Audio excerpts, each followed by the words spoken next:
Bonjour à toutes et tous. Alors bonjour à celles et ceux qui se trouvent parmi nous, mais également, je pense que nous avons un certain nombre de personnes également qui se sont connectées, parce qu'il s'agit d'une conférence interactive. Donc bienvenue à toutes et tous. Donc je suis Gaëlle Dufour, la directrice du Centre hospitalier Montperrin. Et je suis donc ravie de vous accueillir ce matin à l'occasion donc de cette deuxième conférence interactive qui se déroule dans le cadre de l'antenne de la chaire de philosophie à l'hôpital que nous avons inaugurée en juin dernier en faisant de l'établissement donc la 7e antenne de cette chaire en partenariat avec le 3BICEF, donc Centre d'art contemporain d'intérêt national, et donc avec Jasmine Lebert, sa directrice, qui va prendre la parole après moi.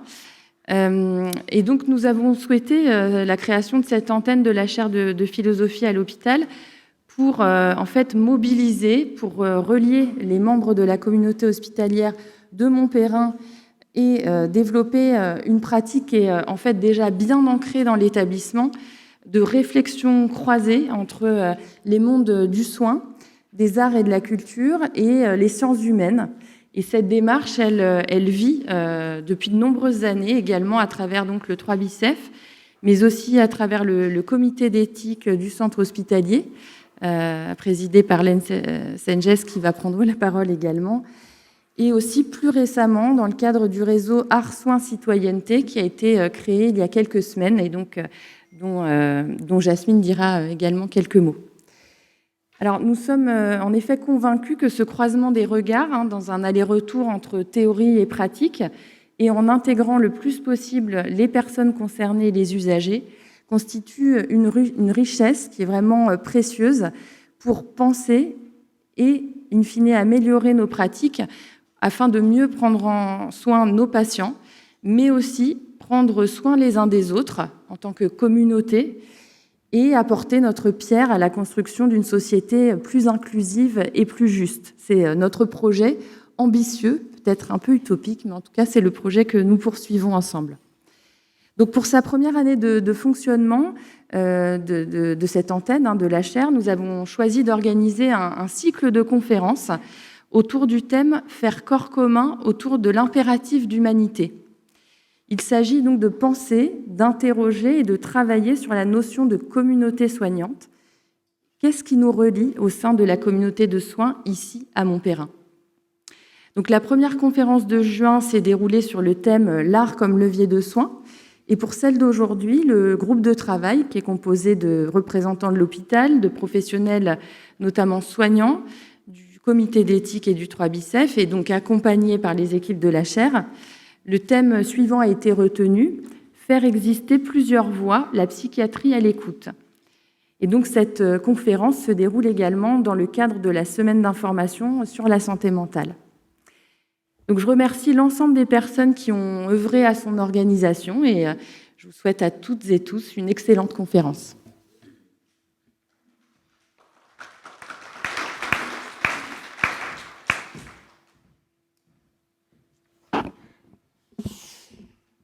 Bonjour à tous et merci Madame la Directrice. Je vais rebondir effectivement sur cette volonté utopique que nous voulons mettre en œuvre et poursuivre dans le cadre de cette conférence, dans ce cadre de ce cycle de conférences que nous poursuivons aujourd'hui. Et nous avons bien conscience, puisque nous avons travaillé pendant plusieurs réunions à la question de la thématique d'aujourd'hui, que cette thématique a des interprétations qui doivent être au moins égale, voire supérieure au nombre de personnes qui nous regardent aujourd'hui, puisqu'elle reste extrêmement abstraite. Et c'est justement une belle mise en abîme de ce que nous allons traiter, car c'est bien de la pluralité des approches, autant que de la pluralité des regards dont il est question aujourd'hui. Ça fait plus de 240 ans, pour remonter jusqu'à Jean Colombier, que l'on s'interrogeait sur la manière de, on disait à l'époque, gouverner les insensés et travailler à leur guérison. C'était le début de la psychiatrie. Depuis, c'est toujours la même interrogation. Comment le faire au mieux ? Comment entendre la parole du malade sans l'altérer ? Trouver les mots qui lui manquent parfois, comprendre les voix qui s'obstinent à ne parler qu'à lui, comprendre et guider, sans imposer à celui qui souffre et qui nous convaincrait presque, sans qu'on ose vraiment se l'avouer, que le monde qui nous entoure lui semble trop compliqué à apprivoiser. Nombreux sont les esprits brillants qui, durant ces 2 siècles, ont proposé des lectures de l'esprit, chacune de ces lectures offrant à sa manière un écho très parlant de son époque. Mais que répondre à nos patients quand ils nous demandent laquelle choisir et laquelle écouter? Et si la pluralité de ces voix dans notre discipline, cette pluralité qui est un fait structurel de cette dernière, si elle existe, pourquoi ne pas en faire tout simplement une véritable richesse constructive? La thématique d'aujourd'hui, c'est faire exister plusieurs voix, c'est-à-dire à la fois accepter la complexité des discours et des pratiques, reconnaître les tensions qui peuvent en découler et valoriser les dynamiques de co-construction qui en sont rendues possibles. En somme, c'est redonner un sens au dialogue et à la collaboration dont il nous semble nous avons cruellement besoin aujourd'hui.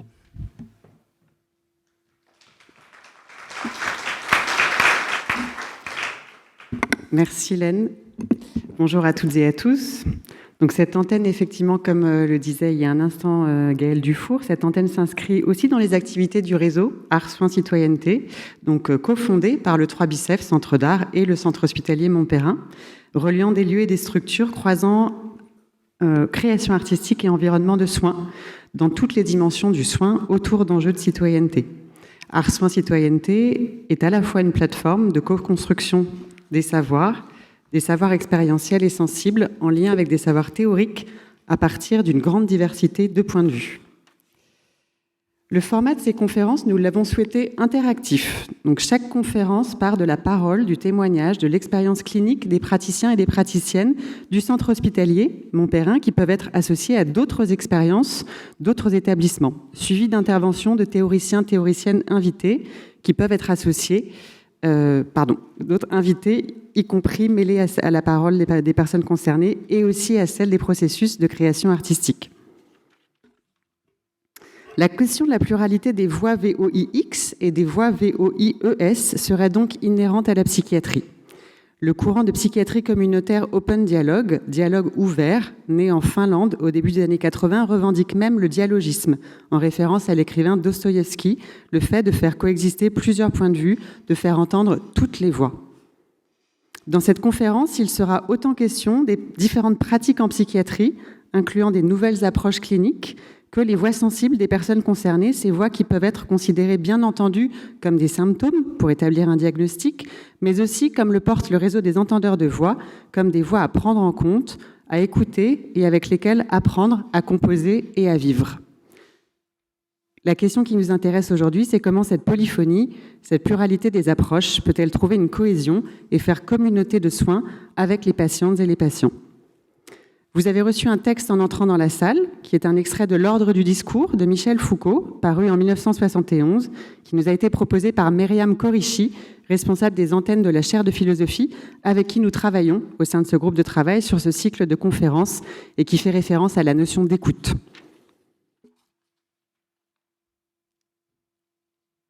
Alors, nous remercions bien entendu nos intervenants et intervenantes pour cette conférence, qui sont à la fois en présentiel et en visio. Donc en présentiel, Isabelle Salem, psychologue et psychanalyste ici au Centre Hospitalier Montperrin, Anne-Laure Pigache et Anne-Julie Rollet, les harmoniques duo musical, les harmoniques du Néon, qui sont artistes sonores associés au 3 Bicef, on peut dire. Et en visio, nous allons vous présenter un peu plus en détail dans quelques instants, mais en visioconférence, Yann Kroos et Amandine Lukiens. Avant de vous présenter plus en détail justement, le déroulé de cette conférence. Nous commencerons par les paroles de terrain, les expériences des praticiens et praticiennes hospitaliers, témoignantes et questionnantes. Donc Isabelle Salem, Yann Kroos et Amandine Lukiens. Pour cette conférence, les paroles des cliniciens et celles des théoriciens se mélangent.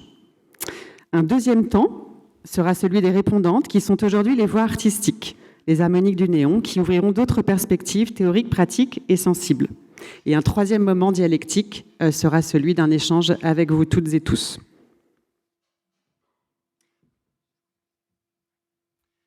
Alors, comme on vous l'a signifié, habituellement, en tout cas dans la structure qu'on a voulu donner à nos conférences, Habituellement, nous avons des paroles de terrain qui répondent à des paroles de théoriciens. Les deux viennent en confrontation l'une de l'autre.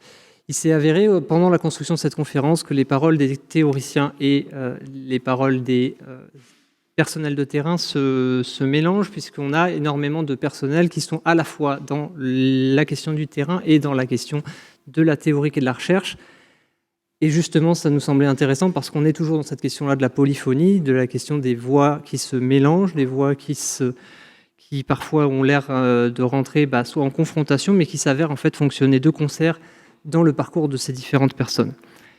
Le personnel que je vais présenter ici, en l'occurrence, personnel du Centre hospitalier Montperrin, psychologue, psychanalyste, Isabelle Salem, que je connais plutôt bien puisqu'on se croise à de très nombreuses reprises pour le coup.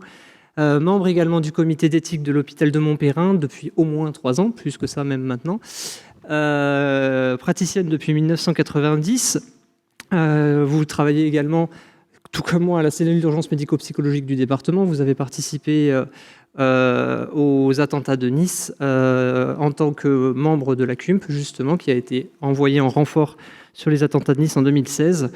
Vous avez un parcours professionnel qui se centre principalement autour du pôle enfants-adolescents au niveau du centre hospitalier Montperrin, donc une expertise de terrain extrêmement intense, mais extrêmement variée également, qui vous permet d'avoir une lecture et un recul sur ce que vous faites en termes de pratique, mais aussi sur l'analyse que vous en faites auprès de nous au niveau du comité d'éthique et qui est extrêmement enrichissante.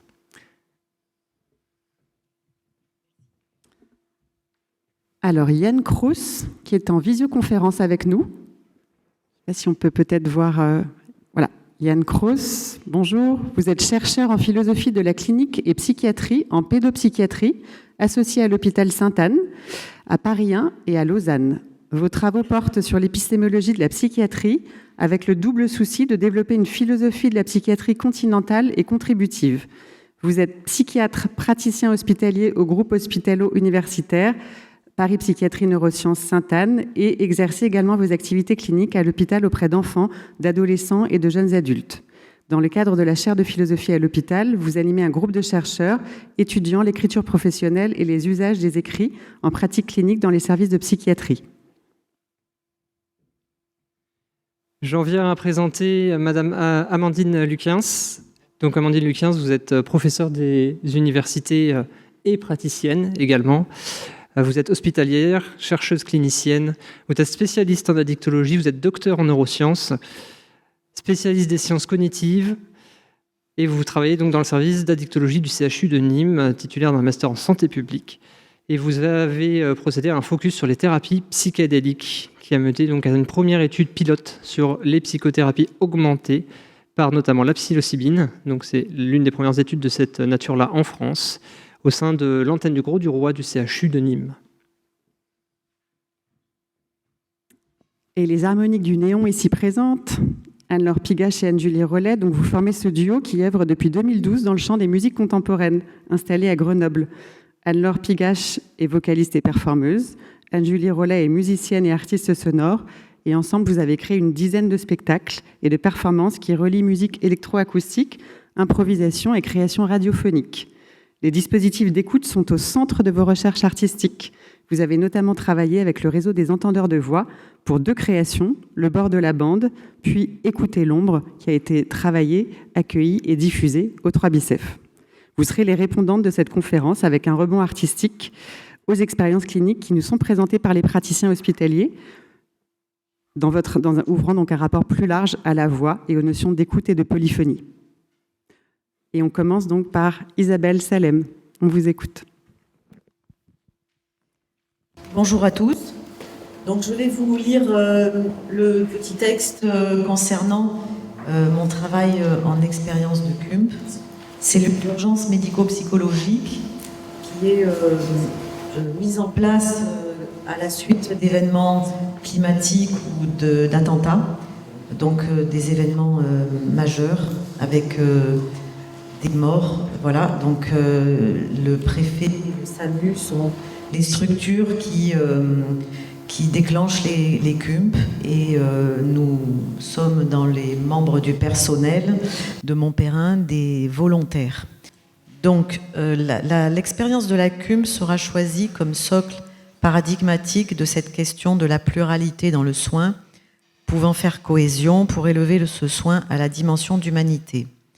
Sur l'intervention CUMP, après l'attentat de Nice, nous, équipe composée de psychiatres, infirmiers, cadres, psychologues, avions souligné la nécessité de porter un signe distinctif, une blouse, une chasuble, avec le logo CUMP dans le dos, signature de 4 lettres inaugurant une unicité, nous différenciant d'autres intervenants, Croix-Rouge, Sécurité civile, et bien d'autres encore. Nous faisions corps par cette identification indispensable et par notre engagement dans le volontariat, dans la confusion et le chaos des détresses psychiques et physiques, pour être repérables et susceptibles d'être sollicités pour recevoir des sujets impactés directement ou indirectement et accueillir leurs paroles. Je me souviens, à l'aller, dans le minibus de Montperrin, combien se dessinait le sentiment d'appartenance à un groupe, réunis autour d'un classeur ouvert pendant le trajet pour revisiter les notions théoriques indispensables à la pratique d'urgence, telles des élèves révisant une même leçon, dans l'objectif d'opérationnalité, adaptabilité, efficacité et humanité. Nos identités présentées aux uns aux autres, nos fonctions hospitalières, ne conféraient pas de hiérarchie, mais un sentiment de cohésion immédiate. L'élan, la conviction d'être utile, d'emblée, convoque à la nécessité d'une attention profonde et soutenue pour assurer la mission. En cela, la mobilisation psychique est telle que l'après-coup de ce travail impose une reprise en groupe de débriefing de l'équipe étant intervenue. Inviter chaque sujet, dans sa dignité, à témoigner de son récit corrélé au traumatisme de l'événement, vient tenter de mettre en exergue la primauté de la vie sur la mort. L'impensable de l'acte de destruction, d'horreur, vient dire combien l'humain est constitué de ces antagonismes, vie et mort. L'irreprésentable de l'attentat, de la violence aux confins de l'horreur, rappelle le possible de cette phrase. Je cite, « Ce que l'homme est incapable de penser, il est capable de le faire » de René Char. L'inhumain possible dans l'humain. Le rappeler n'invite pas à banaliser le mal, comme le souligne Hannah Arendt, mais à se souvenir que l'ennemi surgit lorsqu'on ne s'y attend pas, comme dans le désert des Tartares de Dino Buzzati. Réhumaniser dans le soin de la CUMP devient alors un impératif au travers du vécu psychique de la déshumanisation qui s'impose à soi du fait de l'imprévisibilité et ampleur de l'événement cinglant. Proposer au sujet de se retrouver, se rassembler corps et âme, lutter contre le sentiment de culpabilité du survivant, se réconcilier avec le vivant, les vivants bienveillants que sont les soignants, avec la patience requise pour réinstaurer la confiance en eux, en l'humain. Tâche complexe selon les structures psychiques de chaque patient, à l'instar d'un défi, avec une temporalité variable selon le degré de meurtrissure des êtres en réaction à l'événement. L'humanité s'opère dans les silences, les soupirs, les larmes discrètes, un regard, une posture, ce corps parlant au-delà des paroles, des éprouvés, rappelant l'immensité du monde et l'infime de l'être.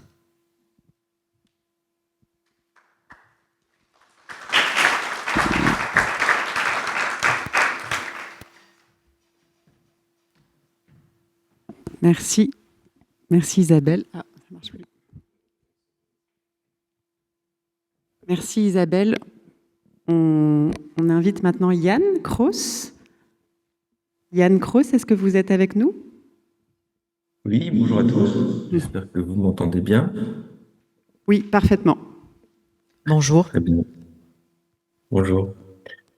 Eh bien, merci beaucoup. J'aurais préféré être avec vous in presentia, mais voilà, je n'ai pas pu venir jusqu'à vous. En tout cas, merci beaucoup pour l'organisation de cette journée et puis ce thème choisi qui me permet de partager avec vous quelques réflexions.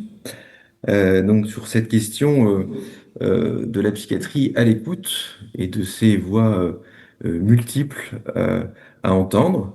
J'étais assez sensible tout à l'heure en entendant l'expression communauté soignante, et ça résonne effectivement avec les réflexions et les recherches que j'essaye d'animer du côté effectivement des équipes à l'hôpital Sainte-Anne. Euh, alors, moi, je me placerai du côté également de la communauté soignante, la pluralité des voix des soignants, cette diversité, cette richesse professionnelle qui est susceptible d'apporter une richesse clinique.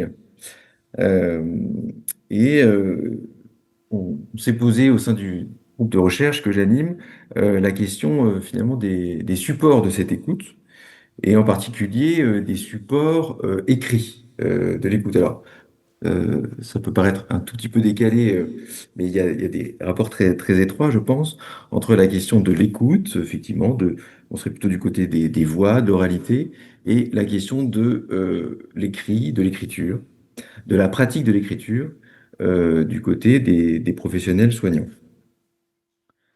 Euh, alors, le point de départ finalement de cette réflexion et de cette recherche se trouve du côté du terrain de la pratique, avec le constat d'un changement des supports de l'écriture, avec bien sûr la généralisation de l'informatisation dans les hôpitaux et donc dans les supports de l'écrit. Ça concerne directement donc les dossiers, bien sûr, des dossiers médicaux, mais ça concerne au-delà tous les rapports à l'écrit dont usent les professionnels. Euh, et lié à ce changement de support, on a pu constater des changements dans les pratiques de l'écriture eux-mêmes et des changements dans les usages de ces écrits. Le constat, c'est il y aurait alors moins d'écrits, ou en tout cas des écrits qui sont sollicités ou contraignants parce qu'ils sont réglementaires, liés à l'informatisation et liés à l'organisation de ces dossiers patients, liés encore une fois à l'informatisation et puis à la mise en place de logiciels ad hoc. Donc il y aurait moins d'écrits, ou en tout cas des qualités d'écriture un petit peu différentes liées à ces changements. Il n'y a qu'à comparer avec bien sûr des dossiers médicaux des années, sans aller jusqu'aux années 70, hein, dans les années 90 ou 2000, avec des dossiers papier extrêmement épais et avec beaucoup d'écrits, et souvent avec une richesse de cet écrit dans les descriptions cliniques. Donc ce sont des questions générales qui concerne l'écriture sur le papier en opposition à l'écriture sur ordinateur. Donc, c'est des choses bien sûr, des changements qui dépassent largement la pratique soignante en psychiatrie, qui dépassent la médecine, bien sûr, mais puisque tout ça est étudié en sociologie du travail, en sciences de l'éducation, dans le domaine de la formation, mais il me semble qu'il y a des conséquences directes sur la pratique clinique en psychiatrie, parce que la psychiatrie a des spécificités du côté de ce rapport à l'écriture. Il y a une tradition d'écriture des cliniciens. C'est une discipline qui reste très clinique, parce qu'il y a peu d'examens encore paracliniques et techniques, comparé à d'autres spécialités médicales. Et ça tient peut-être aussi au type de clinique, hein, à des symptômes qui peuvent être fluctuants ou évolutifs. Donc l'observation a une place extrêmement importante encore aujourd'hui, et donc il y a la nécessité et le souci de descriptions cliniques les plus fines possibles. Alors, ce qui existe déjà comme réflexion et comme étude dans ce domaine de l'écriture, c'est l'usage du récit, hein, qui est fait de plus en plus aussi du côté des soignants et dans les pratiques de soins. On peut dire du côté de la narrativité, c'est utilisé auprès des patients, on pense ce qui est du côté d'ateliers d'écriture. Ça se développe aussi du côté des soignants, avec la pratique de séances de séminaires et de formation. C'est quelque chose qui existe bien sûr en psychiatrie. Alors au-delà d'une tradition clinique, il y a aussi une tradition du côté de la psychanalyse. Écrire le cas, hein, ça reste évidemment un domaine extrêmement important, notamment dans des pratiques là aussi d'usage professionnel, de formation, d'exposition, pour élucider une situation clinique difficile. Alors, finalement, la dynamique de la recherche, c'est de s'intéresser donc à des changements d'usage de l'écrit, de rapport à l'écriture, alors lié à ce changement de support que j'évoquais, mais finalement de se demander aussi qu'est-ce qu'on écrit. Euh, Tout changement finalement nous amène à nous questionner sur ce qu'on faisait avant le changement, en fond, hein. Et c'est un changement d'autant plus qui peut être vécu d'autant plus difficilement que ce changement n'est pas toujours anticipé, n'est pas toujours pensé, là aussi par des évolutions technologiques qui dépassent le champ strictement de la médecine et de la psychiatrie. Alors, du côté de ce groupe de recherche, on a essayé de distinguer de manière un peu schématique, mais il nous semble pertinente, la place des écrits d'un côté et la fonction de l'écriture de l'autre. La place des écrits, c'est finalement de s'interroger quels sont les types d'écrits qui existent, selon la forme, selon à qui ça s'adresse, selon aussi l'accès de cet écrit, hein, qui pourra avoir accès à cet écrit. Alors, le dossier médical, bien sûr, depuis maintenant un certain nombre d'années, depuis la loi Kouchner, eh bien sûr, est accessible aux patients, ça fait partie des droits des patients, mais il y a aussi toute une partie des écrits soignants des professionnels qui comptent aussi dans leur exercice quotidien. Je pense à la prise de notes, par exemple, et puis ça peut être jusqu'aux petits bouts de papier sur lesquels on écrit des éléments pour saisir quelque chose de ce qui a pu être dit, et donc pour augmenter quelque chose du côté d'une qualité de l'écoute. Il y a la question de l'informativité de ces écrits, hein, il y a le contenu manifeste des écrits, et puis il y a ce qui est plus implicite, hein, c'est du côté aussi de la technicité de ces écrits, hein, on pourrait dire aussi du côté du jargon. Il y a dans ce qui est écrit, alors il y a ce qui est écrit, et puis il y a aussi ce qui n'est pas écrit, hein, ou ce qui n'est plus écrit, lié là aussi à ces changements d'usage. Voilà, et puis il y a les écrits professionnels, donc, on pourrait qualifier de personnels, qui ne sont pas directement dans les dossiers médicaux, mais qui, semble-t-il, comptent beaucoup dans l'exercice quotidien des professionnels. En tout cas, c'est ce qu'on a voulu interroger en allant justement interroger les professionnels eux-mêmes. Et puis, donc, du côté de la fonction de l'écriture, hein, si on prend cette expression-là, eh bien, on se rend compte que ça appartient vraiment à la clinique, à la réflexion psychopathologique. C'est du côté d'une pratique vivante, hein. Il y a la question de la matérialité aussi de l'écrit sur le papier, la corporéité hein, de ce geste-là, on ne retrouve pas forcément du côté de l'écran et de l'informatique. Et la question finalement du côté de l'écriture, c'est toujours d'essayer d'outiller l'écoute finalement, hein, d'être en tout cas outiller la clinique et essayer de développer une richesse clinique, alors qu'on peut entendre aussi sur le terrain de la pratique finalement des réflexions sur une forme d'assèchement finalement de la clinique aujourd'hui, en tout cas des interrogations sur ce qu'on peut observer cliniquement alors qu'il y a par ailleurs une nouvelle place, un souci du côté de la place des patients aussi dans les pratiques de soins. Euh, alors, je pourrais détailler hein, finalement cette étude, mais je peux vous en donner déjà quelques résultats des grandes lignes, et puis je m'arrêterai là pour l'instant. Finalement, on se rend compte à quel point, en interrogeant les professionnels, que écrire pour eux, alors que ce soit sur du papier ou sur un logiciel informatique, ça participe de l'exercice quotidien, ça permet d'organiser la pensée, ça permet bien sûr, parfois de mémoriser certaines choses, de les garder, ça permet quelquefois aussi de les mettre à distance pour pouvoir les réfléchir dans un second temps, dans des formes d'après-coup.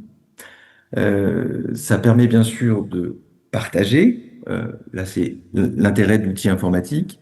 Ça permet aussi de synthétiser. Il y a un rapport au temps aussi qui est particulier quand on s'inscrit dans un acte d'écrire pour la clinique. Ça permet de clarifier. Et puis, il y a des aspects peut-être plus personnels et qui renvoient peut-être à quelque chose du sens du travail aussi, de la qualité du travail. Il peut y avoir aussi un rapport esthétique hein, qui, à mon avis, n'est pas à négliger, c'est-à-dire dans l'importance de la subjectivité du clinicien ou du soignant. Et alors, le parti pris que nous avons, c'est d'interroger les professionnels dans toute leur diversité, les professionnels dans un service de soins. Et donc, ça concerne bien sûr les cliniciens, mais pas seulement, pas ceux qui sont directement à la relation soignante. C'est toutes les personnes qui travaillent dans un service, et bien sûr ceux qui ont une place importante dans la fonction d'accueil. Je pense notamment, bien sûr, aux collègues secrétaires, hein, qui sont les premières personnes à écouter les patients. Et c'est très intéressant aussi de se mettre à l'écoute, pour le coup, de leur propre rapport à l'écriture. Voilà. Alors, pour conclure peut-être, et puis euh, bien sûr on pourra y revenir si vous le souhaitez, je pense il est intéressant et même important aujourd'hui de s'interroger du côté des professionnels sur sa propre pratique de l'écrit et de l'écriture dans son métier, car c'est une manière de développer et de faire entendre sa propre voix professionnelle. Il s'agit là encore une fois de développer une certaine qualité de l'écoute et faire entendre la pluralité des voix professionnelles. Et c'est peut-être un temps important qui peut se conjuguer à cet autre temps d'entendre différentes voix, bien sûr, du côté des patients. Et il y a sans doute quelque chose à développer du côté de la communauté soignante.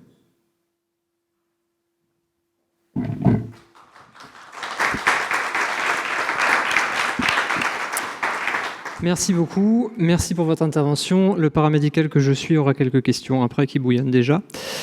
Mais merci beaucoup pour ces éléments. Nous allons donc passer à l'intervention de Amandine Luquiens. Si vous êtes avec nous. J'oublie que j'ai un retour devant. Oui, bonjour. Bonjour. Donc je vous en prie. Bonjour, merci pour votre invitation. Je suis très contente d'être avec vous ce matin. Donc, on m'a demandé d'intervenir, effectivement, comme vous l'avez signalé, notamment du fait d'une étude récente qu'on a pu publier avec l'usage des psychédéliques. Mais je souhaitais, du coup, pour commencer ce propos, me situer un peu. Et ce qui amènera peut-être à comprendre aussi le parcours qui a amené à s'interroger et à essayer de faire de la recherche sur ce champ et d'essayer d'avancer l'état des connaissances actuelles sur le plan de l'usage possiblement thérapeutique médical. Donc, je suis psychiatre addictologue. Être psychiatre addictologue, c'est déjà pouvoir coexister plusieurs voies, j'en parlerai juste après. Je suis chercheuse clinicienne, donc du coup, c'est aussi un autre endroit de tension. Et en plus, mon champ de compétences en addictologie est lui aussi à cheval entre deux thématiques où les gens se parlent peu, puisque je m'intéresse aux addictions avec et sans substance. Et en fait, quand j'ai préparé cette intervention, je me suis rendu compte que finalement, peut-être pas complètement par hasard, je m'étais toujours mis un peu à l'intersection en fait de champs qui avaient un peu du mal à se parler, puisque si on prend juste les addictions avec et sans substance, en fait, on a bizarrement des communautés qui sont assez distinctes, tant sur le plan de la recherche que sur le plan de la clinique, avec parfois aussi un peu des défiances réciproques ou au contraire des appréhensions sur le fait qu'on ne serait pas forcément en mesure de pratiquer dans les deux champs qui sont pourtant extrêmement proches sur le plan, par exemple, neurobiologique. Sur le plan plus de mes outils psychothérapeutiques, en fait, je suis instructrice de méditation de pleine conscience et donc, c'est aussi intéressant j'ai remarqué en préparant cette intervention que cette expérience me donnait l'expérience d'une approche qui rassemblait en fait bizarrement l'adhésion de plusieurs champs théoriques de la psychiatrie. Donc, quand j'ai commencé à travailler avec la pleine conscience, donc moi, je suis entrée par la porte des TCC. Donc, pour moi, la méditation de pleine conscience, c'est un outil des thérapies cognitives et comportementales de troisième vague. Et en fait, je me suis rendu compte en échangeant avec mes collègues et consoeurs et confrères qui utilisaient d'autres modèles que c'était bizarrement bizarrement pour moi une stratégie qui avait hyper la cote chez les psychanalystes, c'est-à-dire c'est très bien vu de faire la méditation. C'est un peu des seules formes. Je dis ça un peu de façon provocante, mais justement pour qu'on discute. Mais une des formes de TCC qui a l'adhésion des personnes qui utilisent plus la psychanalyse comme outil.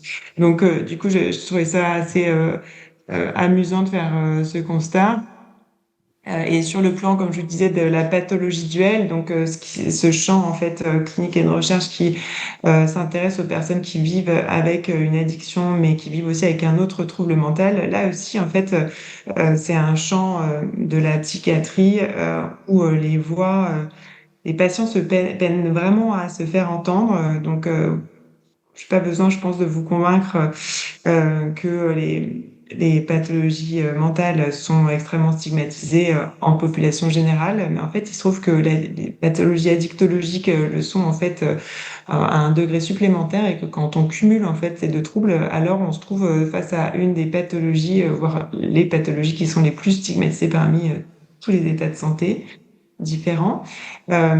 Et en fait, il y a eu des études qualitatives assez intéressantes qui ont essayé de comprendre la position du patient dans le recours aux soins et comment s'organiser les soins. Et en fait, il a été constaté que bon, déjà le recours aux soins est ultra bas dans les troubles addictologiques, hein, oscillant entre à peu près 17% si on est optimiste quand on a un problème d'alcool, à 2% quand on a un problème de jeu d'argent. Donc voilà, c'est vraiment pas terrible.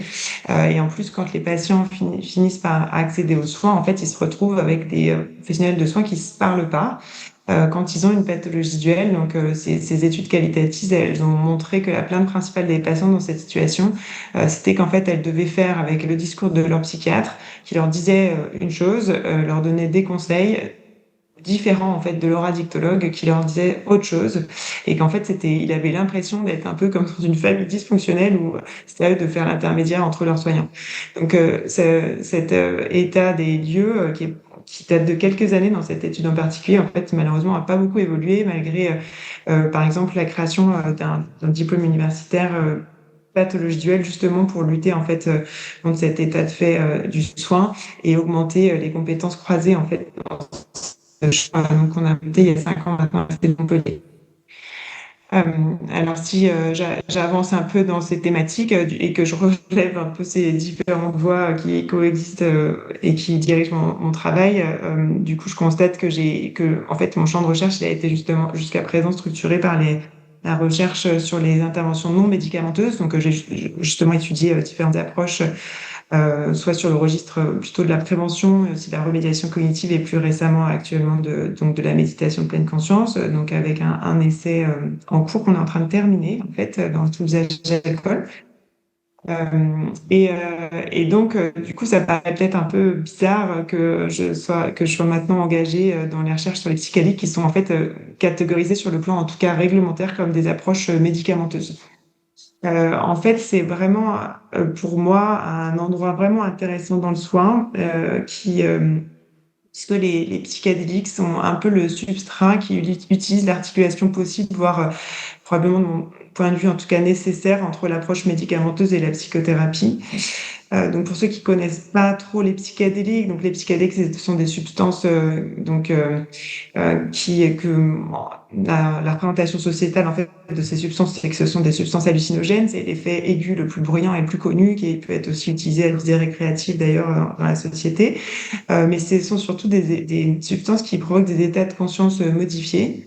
Et en fait, nous, notre paradigme dans l'usage médical des psychédéliques, c'est qu'il y a un effet aigu, un état aigu en fait provoqué par ces substances, mais aussi un état subaigu qui en fait est particulièrement favorable à la psychothérapie, puisque ça permet de provoquer en fait des modifications neurobiologiques en fait, notamment en augmentant la neuroplasticité cérébrale. C'est comme ça qu'on pense que ça marche actuellement. Et en tout cas, mettre le cerveau dans un état vraiment particulièrement favorable à la psychothérapie parce qu'avec des capacités d'apprentissage augmentées, des capacités de déconditionnement en fait augmentées, des capacités de gestion des émotions nouvelles qui vont apparaître, notamment du registre de l'acceptation, de l'autocompassion, et donc des stratégies de gestion des émotions qui sont en fait exactement celles qu'on travaille dans les approches de méditation en pleine conscience et dans les approches ACT. Donc ces substances en fait sont à l'étude dans différentes indications en psychiatrie et en addictologie dans le cadre de ce qu'on appelle la psychothérapie assistée par psychédélique.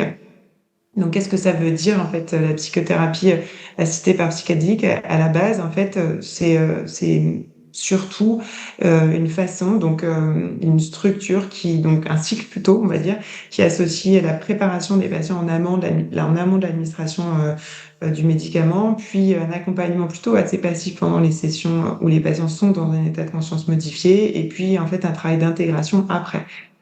Donc ce cycle-là, en fait, de 3 étapes, et c'est une structure qui est utilisée aussi dans des contextes plus traditionnels, notamment dans d'autres cultures. L'affiliation, en fait, entre ces approches n'est pas toujours très clairement énoncée, en fait, dans les études actuelles.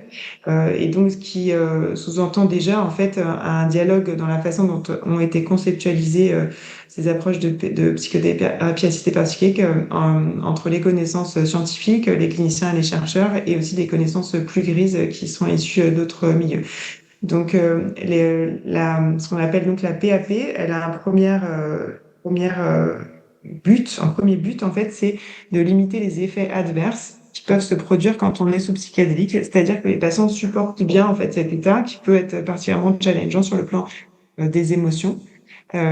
Et donc, on est dans une première optique, en fait, finalement, de bien supporter pour éviter ces effets adverses qui, en fait, limitent les effets thérapeutiques d'après ce qu'on a pu démontrer à ce jour. Mais en fait, il y a un autre intérêt, bien sûr, c'est l'avancée du patient, en fait, sur le plan de l'introspection pendant cet état de conscience modifié et par la suite. Et puis, je vous en dirai un petit peu plus juste après à ce sujet. Donc, en fait, les outils qui sont utilisés pour préparer ce patient et pour l'intégration des patients, en fait, ils sont pas toujours très bien clairement définis dans les études. Et en fait, on observe la convergence en pratique d'outils qui viennent de différents champs selon les outils qu'utilisent en fait les thérapeutes à la base. Donc, par exemple, un essai allemand récent dans la dépression, en fait, utilisait beaucoup dans l'accompagnement des outils plutôt venant de la psychanalyse parce que c'était le modèle théorique majoritaire utilisé en fait par les thérapeutes sur place, alors que dans l'étude qu'on vient de finaliser et publier, en fait, nos outils étaient plutôt des outils comme je vous l'ai énoncé tout à l'heure, en fait, issus des thérapies de 3e vague. Ce qui peut illustrer en fait ces discours à plusieurs voix et la convergence en fait finalement quand il s'agit d'aider le patient en fait de différentes approches avec des lectures initiales qui viennent de différents endroits.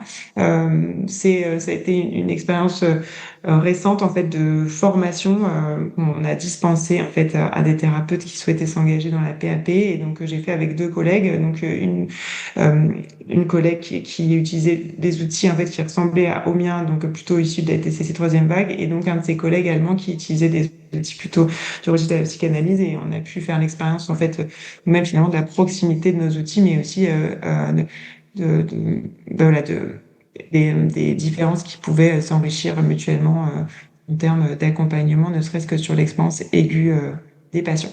Donc pour en revenir plus directement, et puis je pense que je suis peut-être un petit peu longue dans mon intervention, sur l'étude qu'on a pu mener, et donc vous dire quelques mots un peu de cette expérience. Donc on a effectivement mené une étude pilote dans le trouble d'usage d'alcool chez des patients qui avaient récemment arrêté l'alcool et qui gardaient des signes de dépression. Donc on est vraiment dans ce champ des pathologies visuelles que je vous énonçais tout à l'heure. C'était une étude randomisée, donc les patients étaient randomisés entre 2 bras. Ils recevaient soit 2 fois à 2 reprises 25 mg de psilocybine, soit 2 fois qu'à 2 reprises à 3 semaines d'écart 1 mg de psilocybine. Et donc suivant un cycle de PAP, comme je vous ai expliqué, mais aussi surtout en ajout en fait à notre programme de prévention de rechute habituelle qui en fait est déjà très pluriprofessionnel et pluridisciplinaire, allant de la psychothérapie essentiellement de groupe à la remédiation cognitive, à l'activité physique adaptée, à la psychomotricité, et donc en privilégiant beaucoup les approches mind-body. Donc les constats en fait que je voulais juste partager en fait autour de la thématique d'aujourd'hui, c'était d'abord la voix des personnes de la société qui nous ont en fait sollicité en un nombre extrêmement important pour participer à cette étude. Donc qui manifeste aussi d'une demande sociétale non adressée en fait dans l'organisation et dans l'offre de soins en fait actuellement, avec des personnes orphelines de solutions qui avaient soit essayé plusieurs solutions classiques, soit en fait n'avaient pas souhaité se tourner vers ces solutions classiques en fait n'étant pas satisfaites de ce qui était affiché, en fait, de ce qu'on pouvait, et de la manière dont on pouvait les aider. Aussi de la part importante, en fait, de femmes qui nous ont sollicité et qu'on a pu inclure. On a inclus dans notre étude 43% de participantes, ce qui est en fait quasiment la parité, et ce qui n'est pas du tout le cas dans les études en alcoolologie. D'habitude, on est plutôt aux alentours de 20 à 30% de femmes, et c'est ce qui se retrouve aussi dans les services de soins. Donc, en termes de coexistence de ces voix, c'est important de peut-être pour moi de transmettre en fait le fait que cette stratégie donc qui associe une approche médicamenteuse et une approche de psychothérapie s'inscrit résolument dans une approche centrée sur la personne. Donc en fait notre paradigme c'est vraiment d'équiper la personne littéralement pour qu'elle puisse travailler dans une optique d'introspection en autonomie, puisque quand les personnes sont en état de conscience modifié, on interagit le moins possible avec elles. Il y a vraiment cette préoccupation de ne pas faire intrusion dans l'expérience des patients. Ce qui sous-entend, en fait, pour les patients, une grande confiance, et pour les soignants, une grande confiance dans le dispositif en lui-même. Et donc, en fait, la confiance, en fait, dans ce dispositif, c'est finalement vraiment la reconnaissance à nouveau de la remise au centre, en fait, de l'alliance qu'on construit avec les patients. Et donc cette alliance, finalement, elle peut être conçue comme un outil de réduction des risques, comme je vous le disais tout à l'heure, en limitant les effets adverses pour qu'un effet thérapeutique se produise, mais aussi vraiment comme une base du soin. C'est-à-dire que la phase de préparation, notamment pour les patients avant qu'on leur administre le traitement, elle repose entièrement sur la confiance dans le patient pour cheminer en autonomie. Donc, c'est-à-dire la confiance que le thérapeute place dans le patient sur sa capacité à lui, en fait, à cheminer en autonomie sans nous. Et donc, c'est un paradigme, je trouve, assez intéressant pour repenser globalement le soin en psychiatrie. Donc, à ce moment-là, le patient n'a pas besoin de nos retours. On lui fait confiance sur le fait qu'il va pouvoir non seulement cheminer, mais aussi avancer dans son questionnement. En fait, ce cheminement, il est rendu possible donc, par l'élicitation d'intentions vraiment extrêmement explicites qu'on va aider le patient à formuler en fait pendant cette phase de préparation et qu'il va aller explorer par lui-même en autonomie pendant le trip. Cette confiance en fait comme base de la PAP, c'est vraiment aussi en addictologie pour nous un premier acte soignant puisque ça change vraiment de paradigme pour ces patients qui ont en général une estime de eux-mêmes extrêmement faible et aussi un très faible ressenti de leur capacité à changer. Et donc c'est leur expérience dans la société, dans le système intrafamilial aussi, qui a provoqué en fait ces altérations à la fois de l'estime de soi et de combien on pense qu'en fait on est capable de changer. Et donc du coup finalement le fait qu'on prépare les patients à cheminer par eux-mêmes en autonomie dans ce travail d'introspection en fait marque le fait qu'il y a un changement de paradigme possible pour eux. Voilà, je vais peut-être passer un peu rapidement sur le reste, simplement pour vous parler des résultats. En fait, donc nos résultats, notre étude, elle a montré qu'il y avait une faisabilité en fait de cette approche. Tous les patients qui ont reçu une forte dose ont accepté de prendre une deuxième dose. Il y a juste un patient à qui on n'a pas pu donner cette dose malgré son souhait parce qu'il avait développé un événement intercurrent. On a eu la chance d'avoir des résultats significatifs qui sont très encourageants, donc qui ont probablement permis de convaincre en fait le ministère de la Santé qui vient de nous annoncer le financement d'une étude pour faire la suite de ces travaux. Mais aussi, on est en train de travailler sur d'autres données, en fait, l'analyse justement des propos des patients pendant les séances d'intégration qui ont été intégralement retranscrits. Et donc là, on est vraiment dans l'analyse de leur voix littéralement, puisqu'on fait une analyse qualitative de ce discours pour lequel on a utilisé des méthodes en essayant d'avoir zéro a priori à la base, justement d'abandonner nos modèles de lecture. Et donc pour ça, on utilise des méthodes de machine learning qui nous ont permis de mettre en évidence en fait différents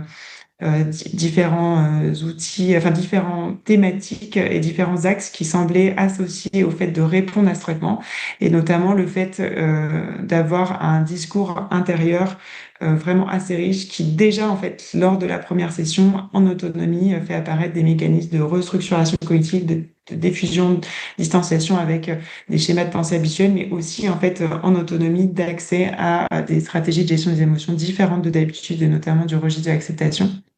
Et puis pour finir, d'autres analyses qui sont en cours et qui en fait nous permettent de montrer, enfin de montrer des résultats préliminaires parce que sur un petit nombre de sujets, mais qui sont extrêmement intéressants de mon point de vue, parce qu'on a exploré les biais cognitifs, en fait, la façon, les cognitions sociales, donc la façon dont les patients arrivent à se mettre à la place de l'autre ou en fait se préoccupent beaucoup en fait du point de vue de l'autre ou pas, et en utilisant une tâche assez originale qui utilise vraiment littéralement le point de vue visuel en fait des patients. Et on a pu montrer qu'en fait, il y avait un shift pour un certain nombre de patients de ce qu'on appelle un biais égocentrique, donc un biais en fait où on est en self-focus, où en fait on a vraiment du mal à appréhender le point de vue de l'autre, et donc qui est documenté en alcoolologie chez les patients qui vivent avec un problème d'alcool, et un shift en fait qui n'avait encore jamais été montré jusque-là vers un biais plutôt carrément, donc une neutralisation de ce biais, mais en fait pour certains patients carrément des biais altercentriques, donc qui seraient à continuer à étudier, où en fait il y a une bascule en fait avec une prédominance du point de vue de l'autre sur son point de vue, qui permettent probablement de recontextualiser les interactions sociales, sachant que dans le trouble d'usage d'alcool, 30% des rechutes sont déclenchées par des conflits interpersonnels. Voilà, c'est ce que je voulais vous dire aujourd'hui.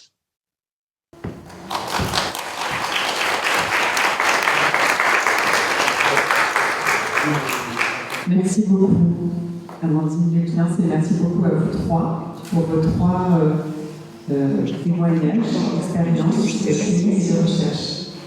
On va passer à nos répondantes artistiques, donc Anne-Julie Rollet et Albert Pigache, les invalides du Néo. C'est à vous. Bonjour à tous. Absolument, parce que nous, notre sujet, c'est l'écoute. Et là, on va faire une expérience d'écoute assez incroyable, parce que quand on est ici, on a une écoute complètement troublée de la parole des gens qui sont en visio, donc on vient de faire une expérience d'écoute assez particulière. On n'a pas le même son de vous alors qu'on est dans le même espace, c'est déjà intéressant.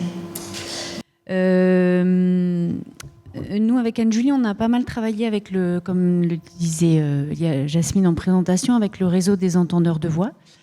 Donc nous, on n'entend pas de voix, donc on ne parlera pas du tout à la place des gens qui vivent ce symptôme.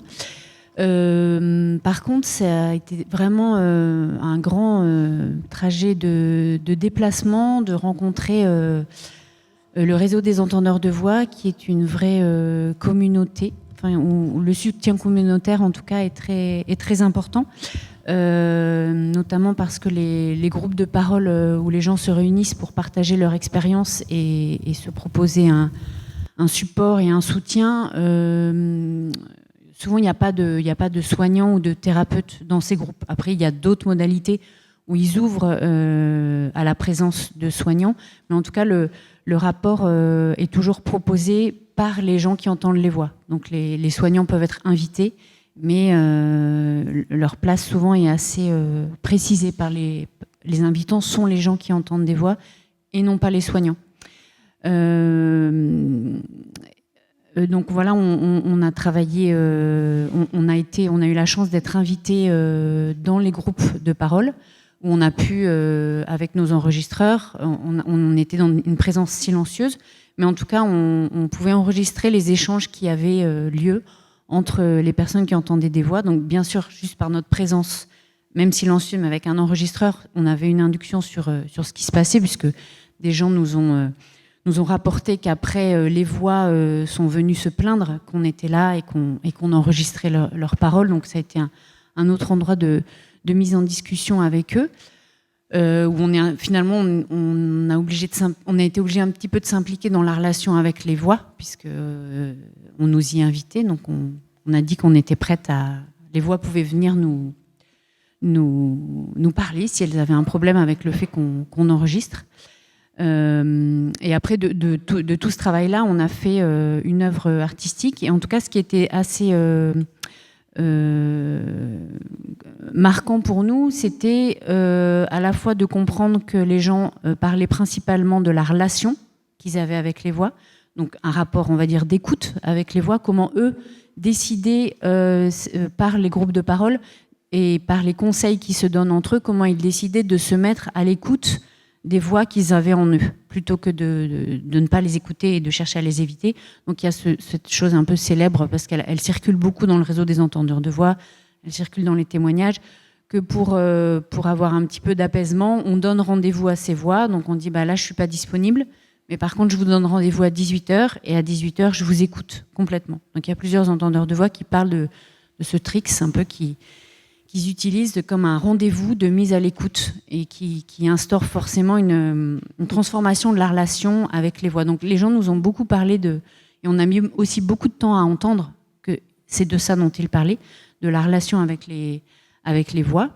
Et aussi l'autre chose qui était très marquante dans la rencontre avec le réseau des entendeurs de voix et qui me fait penser à ce que vous disiez, Isabelle, dans la nécessité et la puissance que ça a eu, la mise en récit entre soignants que vous avez eu juste après le fait d'avoir écouté les personnes traumatisées dans l'attentat de Nice, l'importance en fait que vous avez souligné de la mise en récit entre vous de votre vécu. Et c'est assez passionnant d'observer, parce que la question du témoignage est très présente dans les réseaux d'entendeurs de voix. Et en fait, quand ils se retrouvent dans les groupes d'entendeurs de voix, la parole est au centre, puisqu'il y a une espèce de charte où en fait on ne coupe pas la parole, on ne préjuge jamais de ce que dit l'autre et de l'origine des voix. Donc chacun est libre de dire qui parle et d'où viennent les voix. On ne juge pas l'origine des voix. Et en tout cas, il y a une vraie expertise qui se met en place à force de se retrouver en groupe, soit à l'échelle d'une ville. Donc c'est un peu tout. Enfin, par exemple, nous, on a beaucoup travaillé avec le réseau d'entendeurs de voix de Lyon, donc le groupe était assez stable. Mais après, il y a aussi des rencontres nationales et des rencontres internationales où en fait, il y a une vraie expertise de la mise en parole et de la mise en récit de leurs problématiques pour pouvoir le dire quand c'est des rencontres nationales à une audience qui écoute, et puis quand c'est dans un petit groupe, du coup, une mise à distance qui se fait par la mise en récit. Ça, c'était très intéressant de l'observer, puisqu'assez vite, on a décidé qu'on n'irait pas enregistrer des gens en situation de crise, où justement, il n'y avait plus cette distance par rapport aux voix. Et pour nous, c'était passionnant de pouvoir être invité dans les groupes d'entendeurs de voix où les gens ne sont pas hospitalisés et donc ne sont pas en situation d'être complètement... Enfin, ça dépend, mais disons que ils ne sont pas en situation d'hospitalisation, et du coup, il y a un vrai savoir-faire, en fait, qui s'élabore au fur et à mesure du fait de témoigner devant les autres de ce qu'on vit. Voilà la première chose que j'ai envie de dire. Moi, ce que je pourrais rajouter, c'est que nous, en tant qu'artistes, musiciennes, vocalistes, on a une sorte de spécificité aussi. On fait un petit peu communauté parce que c'est pas une pratique qui est extrêmement répandue, c'est pas tout de suite, par moments assez difficile à faire exister. Et avec le réseau des entendeurs de voix, on a vraiment eu cette proximité, en tout cas au niveau de ce qu'on pratique. Eux, ils ont une pratique de l'écoute, et nous aussi. Et on a eu envie à un moment de se rejoindre. Et ce qui nous est apparu avec Anne-Laure, c'est que dans le cadre de la création artistique électroacoustique, ou de la poésie sonore, on travaille avec des supports aussi. On parlait de support tout à l'heure. Et le support de l'enregistrement permet, donc Pierre Schaeffer, qui donc est à l'origine de la musique électroacoustique, parlait d'écoute réduite. C'est-à-dire qu'on écoute ce qu'on a enregistré pour vraiment ce que c'est-à-dire pour la forme sonore qui est évoquée, et non pas pour la cause d'où vient ce son. On le met à distance, on s'en coupe. On se coupe de la causalité du son. Et on trouvait que... Alors c'était peut-être un peu naïf au départ, mais en tout cas, on trouvait qu'il y avait quelque chose d'intéressant dans la manière dont les entendeurs de voix écoutaient leur voix, parce que du coup, on ne se posait plus la question de savoir si ça existait, d'où ça venait, pourquoi. On écoutait ce qui se passait, ce qui se disait. Et vraiment, il y avait cette chose...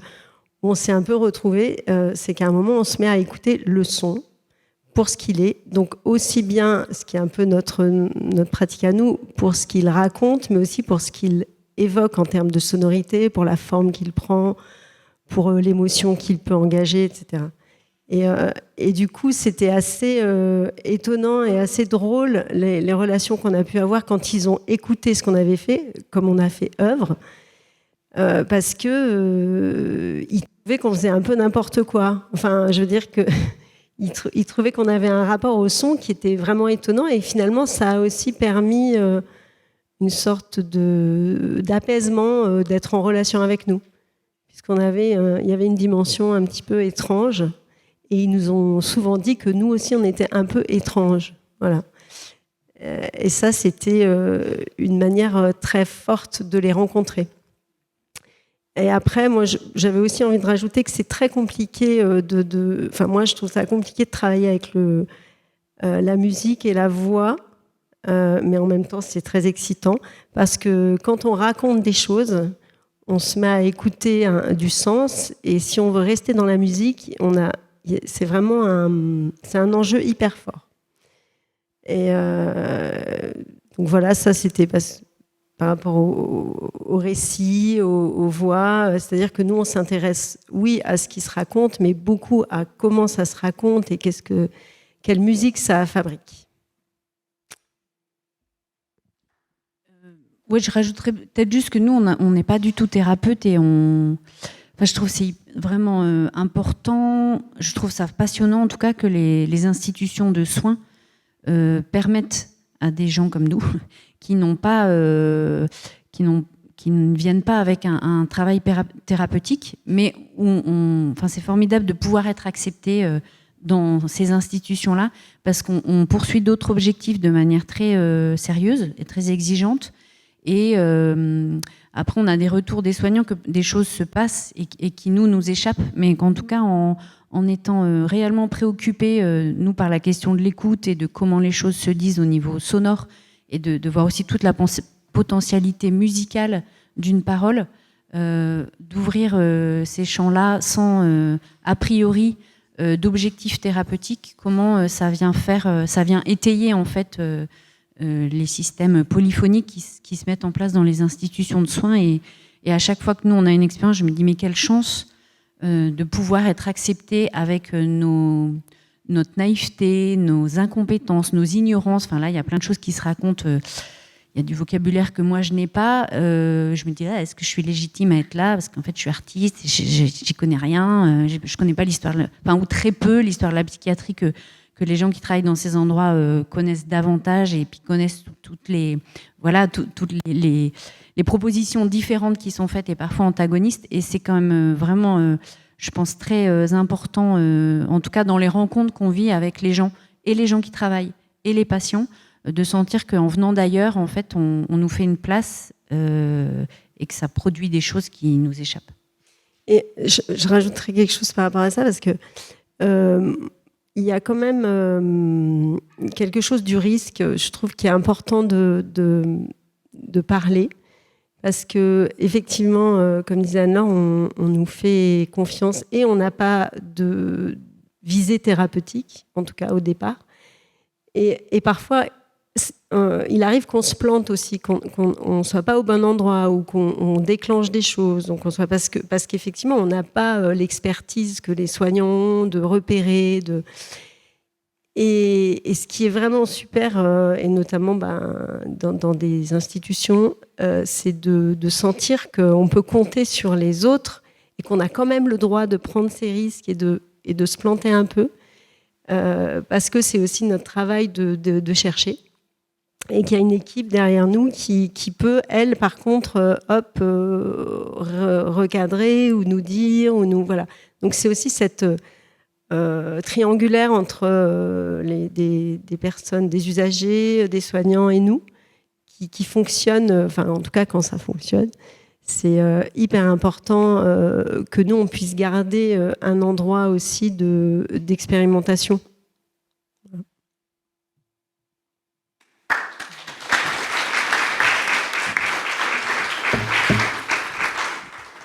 Alors, Merci beaucoup pour votre intervention, pour la richesse de cette intervention. Je vais me permettre une petite aparté par rapport à ce que vous venez de dire. Je vous rassure, malgré la très haute expertise que nous avons dans le domaine médical et psychiatrique, il arrive qu'on se plante aussi assez souvent. Et s'il y a bien quelque chose que la période du Covid notamment et mon intégration au réseau Arson Citoyenneté grâce à Jasmine m'a appris, c'est que l'aspect thérapeutique de l'art en termes général existe. À la fois à l'échelle de nos patients, on s'en est rendu compte ne serait-ce qu'à la dernière conférence, mais à l'échelle de la société entière, tout simplement.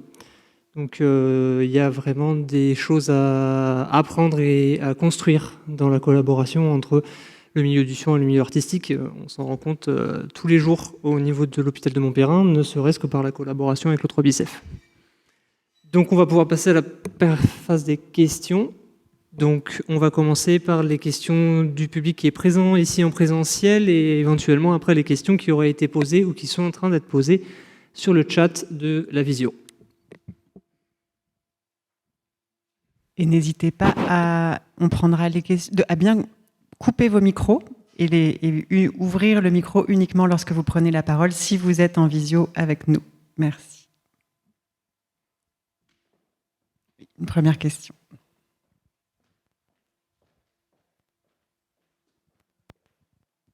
Merci, Madame Di Francesco, je suis directrice des soins au centre hospitalier Montpellier. D'une part, je vous remercie pour la qualité de vos présentations sur effectivement un sujet qui avait emmené plein de questions et je pense, comme vous l'avez dit dans votre propos introductif, autant de pensées que de personnes dans la salle. D'abord, voilà une remarque, que par le récit, on fait entendre sa voix. Donc ça me fait écho à la fois sur les analyses de pratiques professionnelles qu'on propose aux professionnels pour faire entendre cette voix et essayer de la travailler notamment sur des situations difficiles.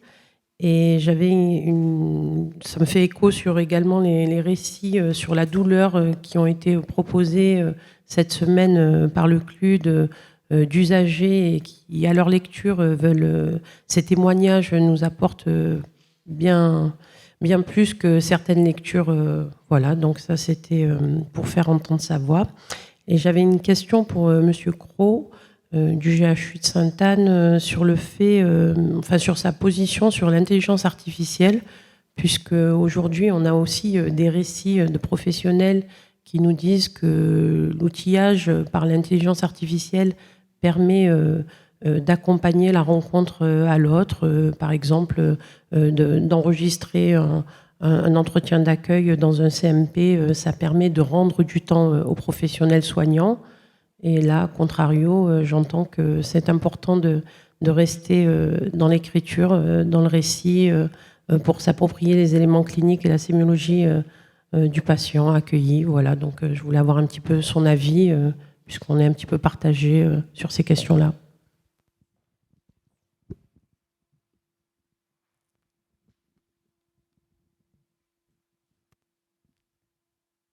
Yann Cross. Oui. Je me permets de répondre. Merci beaucoup pour cette question. Alors là aussi, sans doute, ça fait écho à des grandes questions sociétales et anthropologiques, hein, la question de l'intelligence artificielle.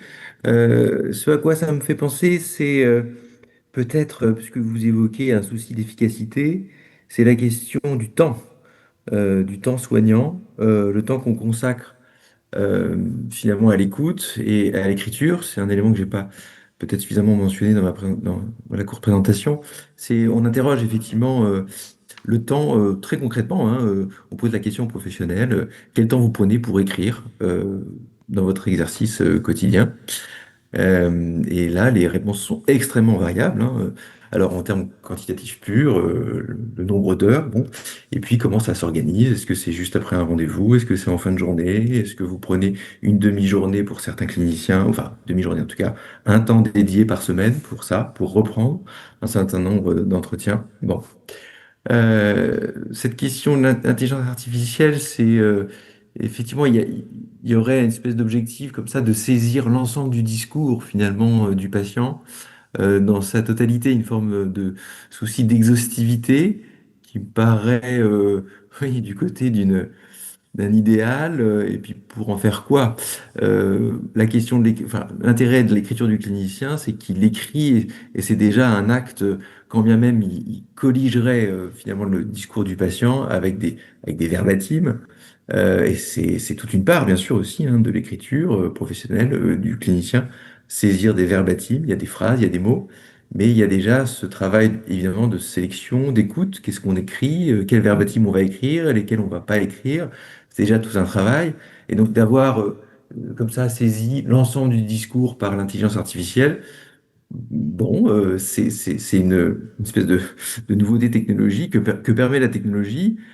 Pourquoi pas? Mais là, je l'envisagerais plutôt comme un support, là aussi, à retravailler, peut-être même à barrer, à gommer.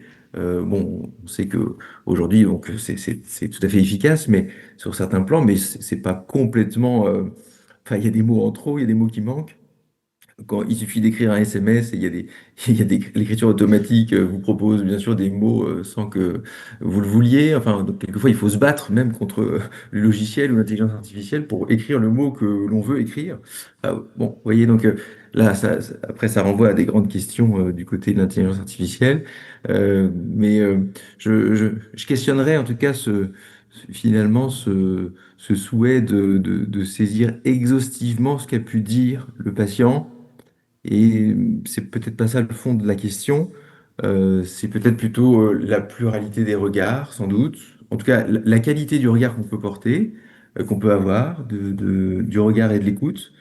Et à mon avis, ça passe par un certain rapport à l'écriture, c'est-à-dire y consacrer du temps, le reconnaître comme faisant partie de l'exercice professionnel du soignant. Et ça, je crois que c'est pas encore complètement inscrit, écrit, formalisé. Il faut peut-être le théoriser, hein. Il y a un souci de théorisation. Et je pense qu'on est poussé à le faire de par les changements d'usage. Il s'agit de savoir, mais finalement, à quoi ça sert d'écrire? Qu'est-ce qu'on fait quand on écrit dans l'exercice clinique? Euh, voilà une première réponse.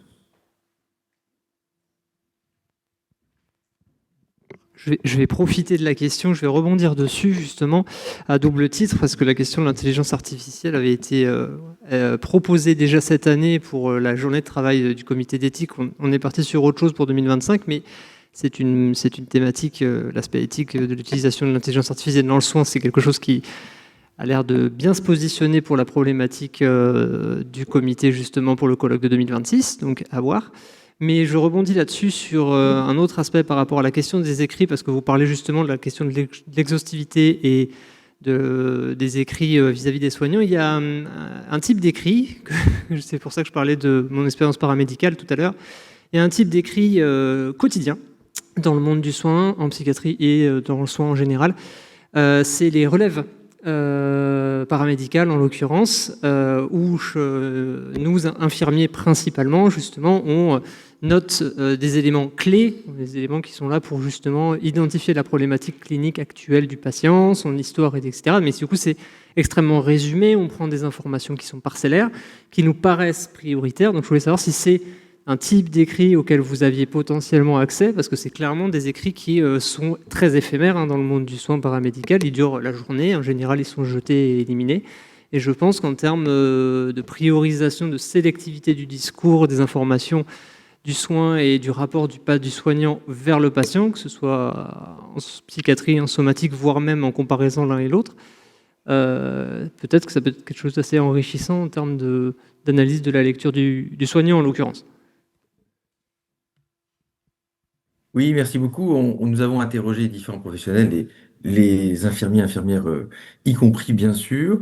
Et donc, alors, je sais pas ce à quoi vous faisiez allusion précisément, parce que j'ai en tête les transmissions, ce qu'on appelle les transmissions, notamment paramédicales, qui sont Oui, c'est des tout à éléments fait ça, oui. très, très importants à prendre en compte. Mais souvent, alors, ils sont plutôt colligés dans le logiciel informatique, quand il y en a un, et maintenant il y en a partout.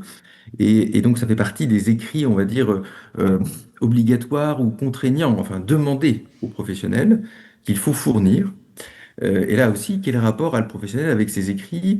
Est-ce qu'on en fait quelque chose, effectivement, de factuel, de mécanique qu'il faut fournir? Ou est-ce qu'on peut les investir un peu différemment, plus subjectivement, de manière plus riche?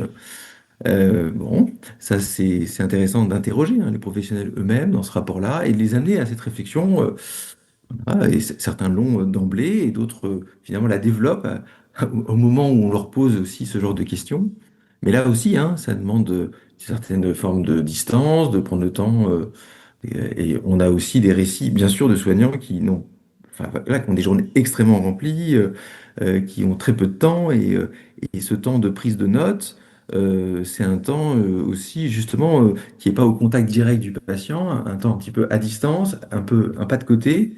Mais là aussi, si c'est organisé de manière à remplir des cases, et pour le dire vite, et à dire factuellement, voilà, des éléments, euh, sans doute c'est un peu dommage. On passe à côté d'une richesse clinique si c'est organisé différemment, s'il y a un temps dédié, s'il y a un temps suffisant, si c'est présenté différemment, que ça soit là aussi dans un logiciel ou que ça soit à la main puis après remis sur un logiciel parce qu'il s'agit de transmettre. C'est la question des transmissions.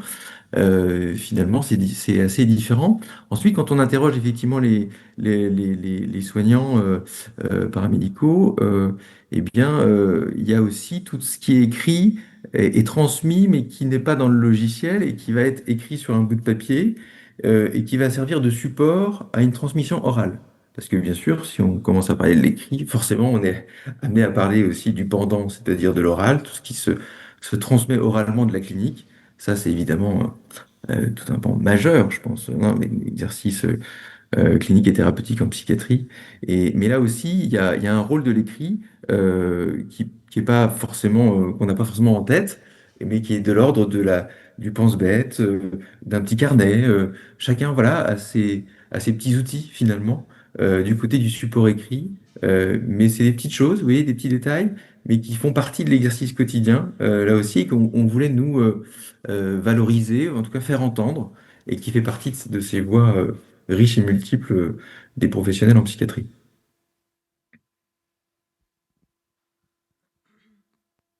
Oui, concernant l'intelligence artificielle, il y a un livre de Luc Ferry qui est sorti cette année, que je suis en train de parcourir. Et j'ai des images assez humoristiques dans ma tête entre le travail que nous faisons en milieu hospitalier, avec, en ce qui concerne en tout cas une orientation analytique. Et récemment, il y a 2 jours, j'ai vu à la télévision une publicité assez rapide. Enfin, c'était un encart publicitaire pour aller vers une application type Doctolib pour des soins psychiques. Et donc, je suis allée regarder sur Google ce que c'était que ce site, et j'ai regardé les avis. Et donc, j'ai constaté que dans les avis, certains patients notifiaient que les réponses qui étaient apportées par ce logiciel d'écoute attentive, c'est un peu d'humour, étaient des réponses qui étaient piochées dans le panier de l'intelligence artificielle. Alors, je me disais avec humour que la psychanalyse, ça peut être le pot-au-feu de la grand-mère, et que la fourniture de certaines applications telles que je découvre qu'elles peuvent être proposées, ça serait plutôt le hamburger sans faire de publicité.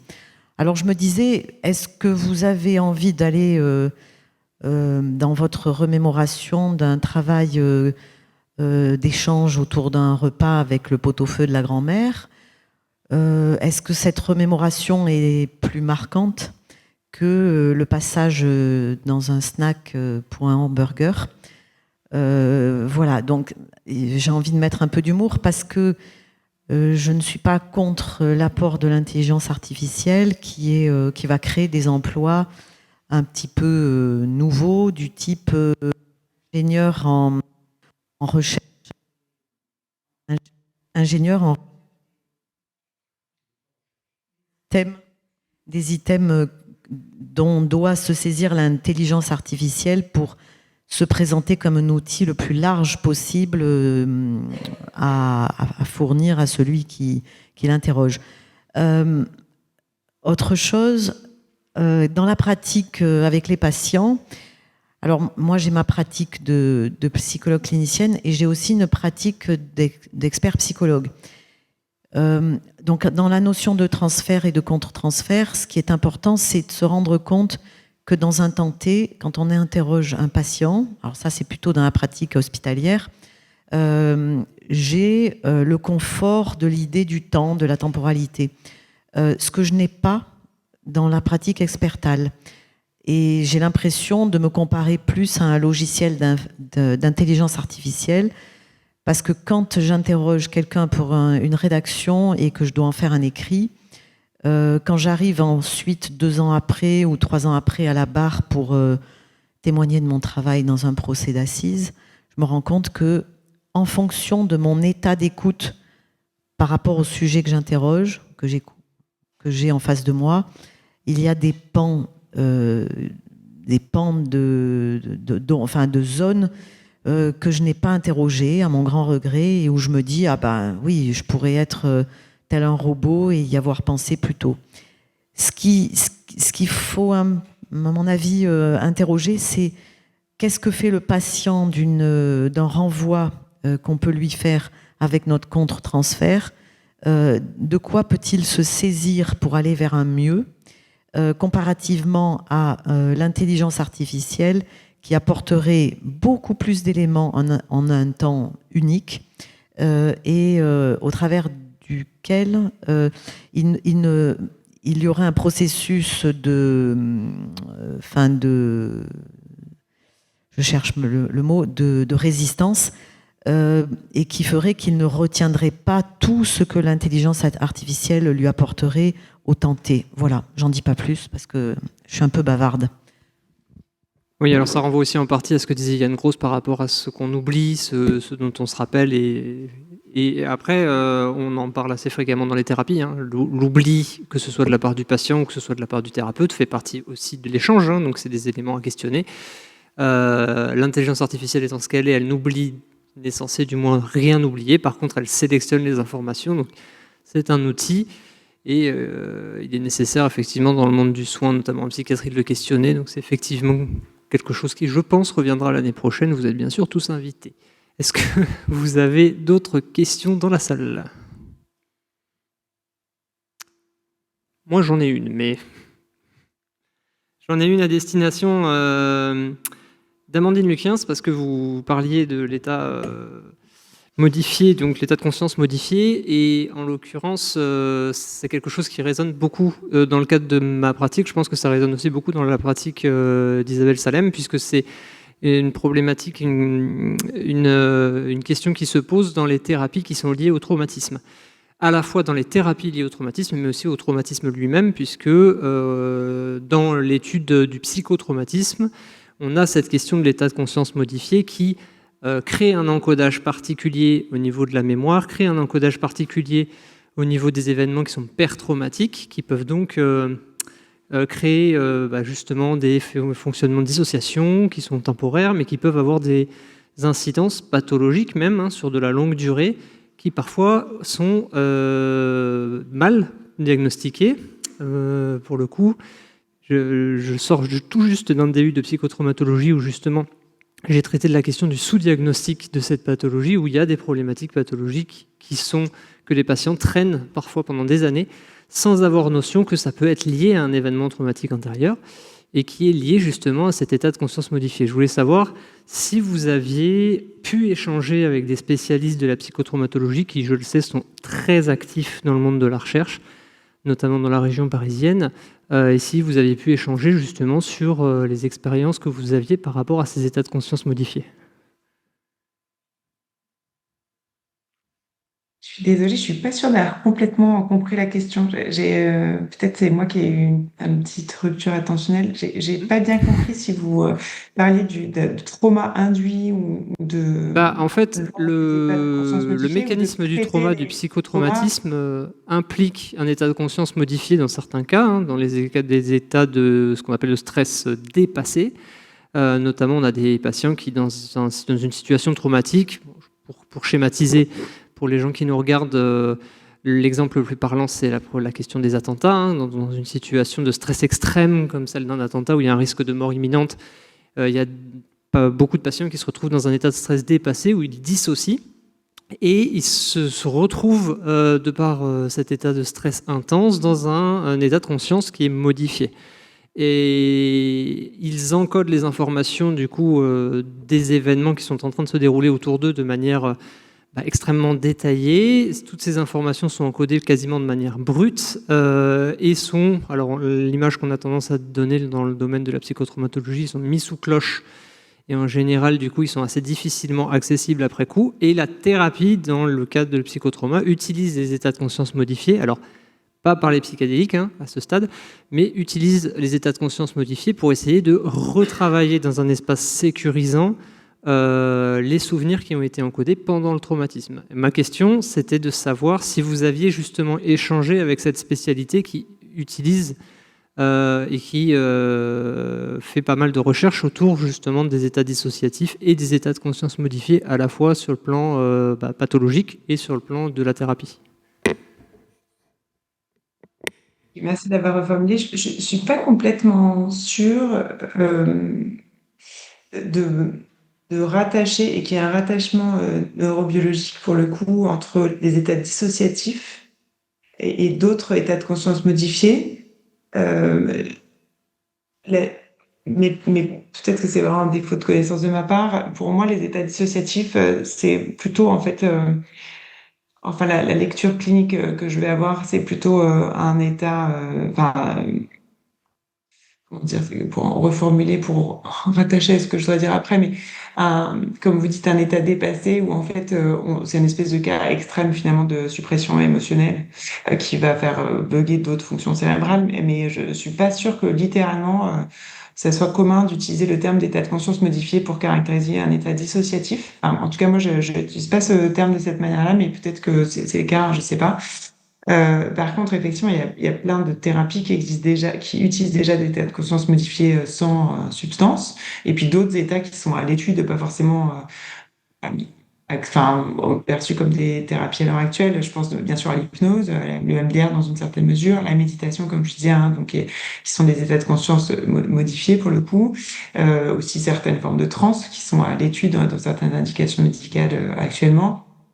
Donc là, on est sur ces états de conscience modifiés avec ou sans substance qui vont être induits et effectivement où donc le grand débat en fait, si j'essaie de repositionner peut-être la question, mais donc il y a deux choses qui me viennent. La première chose, c'est que en fait, nous, on s'intéresse particulièrement au trauma, en fait, notamment au syndrome de stress post-traumatique, mais surtout syndrome de stress post-traumatique complexe, qui est une nouvelle entité que vous connaissez certainement, qui correspond en fait à des états modifiés justement par rapport au stress et aux autres d'ailleurs, suite à des stress répétés, en général assez précoces, donc des événements adverses de l'enfance, par exemple type maltraitance, mais c'est plus large que ça.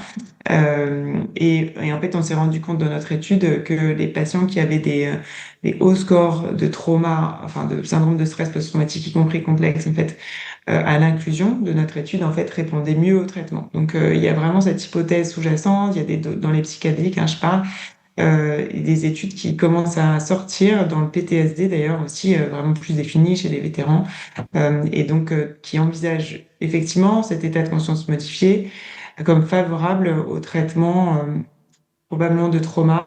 Toute la question en fait éthique qui se pose, c'est comment on travaille avec l'état de conscience modifié, mais c'est une question qui se pose aussi en hypnose, enfin voilà, dans tous ces états où les patients peuvent être dans des états aussi de suggestibilité importante, notamment avec le risque en fait extrême de créer en fait des faux souvenirs et de retraumatiser les personnes. Donc nous, ça fait partie de nos champs d'intérêt. Enfin, on a mesuré ça et c'est vraiment quelque chose avec lequel on travaille tout le temps parce que c'est jusqu'à 75% des patients en addictologie qui en fait malheureusement vivent avec des syndromes de stress post-traumatique complexe. Enfin, selon les études, mais chez les patients très sévères, c'est vraiment hyper prévalent. Et donc, bien sûr, on a bien ça en tête. Et jusqu'à présent, à la différence d'autres études, par exemple avec la MDMA, où en fait, alors on est encore sur d'autres états de conscience, mais en tout cas où la vigilance est différente. En fait, il y avait des stratégies de psychothérapie très très actives, très interventionnelles, peu comme ce qu'on fait dans l'hypnose, et ça a été très critiqué avec des cas d'abus qui ont été rapportés, en fait, qui ont freiné l'établissement d'une mise sur le marché, en fait, aux États-Unis il y a maintenant 2 ans. Enfin non, 1 an, pardon.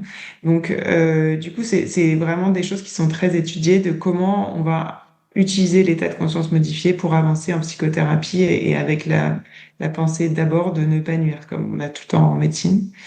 Donc, je ne sais pas trop si ça répond à votre question.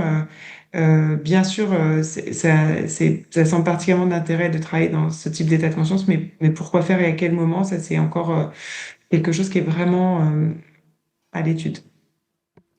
Oui, effectivement, ça répond complètement aux éléments de questionnement. C'était justement de voir si c'était inclus aussi la recherche, la prise en compte du TSPT, qui effectivement est très très très présente dans les patients dans la dictologie, est prise en compte. Et j'imagine que l'utilisation de l'état de conscience modifié, vous l'aviez déjà un peu dit dans votre intervention, mais extrêmement encadré, puisque ça reste aussi en parallèle d'un très bon levier thérapeutique, un moment qui peut potentiellement être un moment de fragilité pour le patient s'il est mal géré, si l'environnement est mal encadré, mal sécurisé, et si aussi la thérapie est mal préparée. Complètement, effectivement. Donc, c'est la grande préoccupation qu'on a, c'est de préparer un maximum les patients pour limiter ce que j'ai appelé un peu rapidement tout à l'heure les effets adverses, mais en gros, ça va être des états de grande anxiété qui vont être très challengeants pour les patients. Et donc, ce qu'on a pu montrer là sur l'étude qu'on a soumise, qui n'est pas encore publiée, qui utilise justement le verbatim des patients pendant les sessions d'intégration, on a pu montrer que les patients, quand ils se reconfrontaient à des événements difficiles, potentiellement traumatiques, en fait, si c'était associé à ce moment-là, s'ils pouvaient accéder en fait à le fait de revisiter ces événements et que avec comme je le disais tout à l'heure, des processus de diffusion et une nouvelle façon finalement d'appréhender l'événement, plusieurs registres d'acceptation. Alors c'était vraiment associé à la réponse, mais que par contre, quand il y avait une reconfrontation de ces événements, donc quand le patient était en état de conscience modifié et qu'en fait le patient restait bloqué comme ça dans des stratégies de suppression émotionnelle, alors du coup c'était associé à une non-réponse. Donc je pense que c'est vraiment un point clé, et donc c'est tout le travail qu'on essaye de faire, non seulement pour repérer les patients qui seraient les plus susceptibles de bénéficier de ce type d'approche, donc potentiellement des patients avec des profils traumatisés, mais en fait surtout comment primer en fait dans la préparation et des choses qui vont se passer après, pendant qu'ils seront en autonomie, puisqu'il n'y a pas de conversation, c'est pas de la psychothérapie avec un style conversationnel. Quand ils sont en état de conscience modifiée, on ne parle pas, sauf pour des raisons de sécurité. Donc, on invite le patient à rentrer à nouveau dans l'introspection et à en reparler plus tard si c'est acceptable pour lui. Ça, c'est très important. C'est vrai que j'ai peut-être pas bien expliqué ça. Et donc, du coup, il y a vraiment comment on prépare les patients pour que non seulement il n'y ait pas d'effet adverse, mais aussi, du coup, ça soit utile et que, du coup, on amorce, en fait, des stratégies, même si ils s'en servent pas complètement quand ils ne voient pas forcément d'ailleurs complètement le but, en fait, quand on les prépare, on les fait méditer, enfin, on les fait, voilà, on amorce déjà des travails de diffusion et on leur donne tout un tas d'outils, en fait, pour gérer des états émotionnels très challengeants qui peuvent se produire quand ils sont sous psychédéliques, justement pour qu'ils puissent en faire quelque chose. Mais du coup, c'est vraiment, ça se passe en autonomie. C'est pour ça que j'ai insisté beaucoup sur la confiance dans le dispositif tout à l'heure, parce que le patient, à ce moment-là, va se confronter seul et gérer seul. Alors, bien sûr, on est à côté, mais en tout cas, on est là que s'il a besoin de nous et que s'il manifeste le besoin d'avoir recours à nous. Donc, tout ça, c'est vraiment des processus aussi à l'étude. Donc, peut-être ça évoluera beaucoup aussi dans les temps qui viennent, on verra.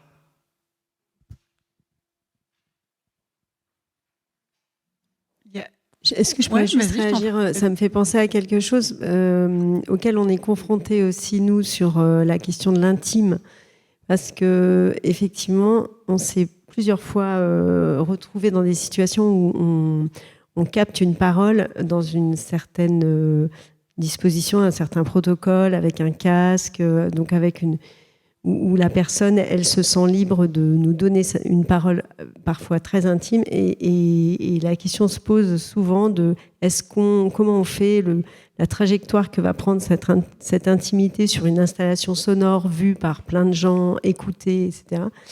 Et voilà, enfin, en tout cas, moi, c'est une question, j'ai pas forcément de réponse, mais je trouve que on est sur un terrain assez complexe parce qu'une personne peut dire oui au moment où elle a son casque, elle se sent en confiance, justement, et en même temps, elle serait tout à fait autorisée à dire non sur une représentation beaucoup plus publique. Et voilà, enfin, ça me faisait penser à ça par rapport à cette idée de confiance et de... Même si ce n'est pas un état modifié de conscience, on fait une proposition quand même où on déplace la personne. Oui, Un dernier.